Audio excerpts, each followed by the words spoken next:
Chairman north norms آباد town Atif Ali Khan نے کہا ہے کہ پاک فوج نے جس دلیری کا مظاہرہ کیا ہے وہ قابل تحسین ہے اور ثابت کر دیا کہ ہم کسی سے کم نہیں اور ہم مقابلہ کرنا جانتے ہیں، اور یہی وجہ ہے کہ نارتھ نازم آباد ٹاؤن اور دیگر ٹاؤنوں کی طرح چیئرمین نے تمام لوگوں کے ساتھ مل کر آج یقینی طور پر بھارتی جارحیت کے خلاف اور پاک فوج سے کھل کر یکجہتی کا اظہار کرنے کے لیے ریلی کا اہتمام کیا۔ تمام سرکاری افسران جہاں موجود تھے وہیں پر بھارت کی طرف سے بزدلانہ حملے کے خلاف احتجاجی مظاہرے میں کا شدید نعرے بازی کرتے دکھائی دے رہے تھے۔ ان کا کہنا تھا کہ بزدل دشمن نے وہی کیا جو کرتے ہیں، یعنی رات گئے انہوں نے حملہ کیا، دن کی روشنی میں ہمارے طیارے ان کا استقبال کرتے، لیکن ہمارے طیاروں نے رات گئے بھی کام دکھا دیا اور 5 طیارے ان کے مار گرائے ڈرون کے ساتھ۔ چیئرمین عاطف علی خان نے کہا کہ سرکاری ملازمین اور افسران یقینی طور پر آج بھارتی جارحیت کے خلاف سراپا احتجاج ہیں اور یقینی طور پر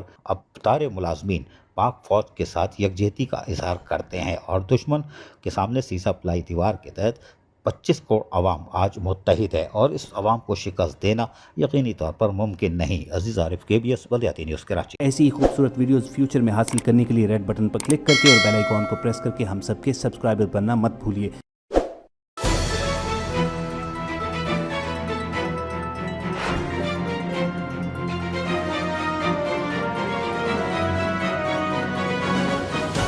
KBS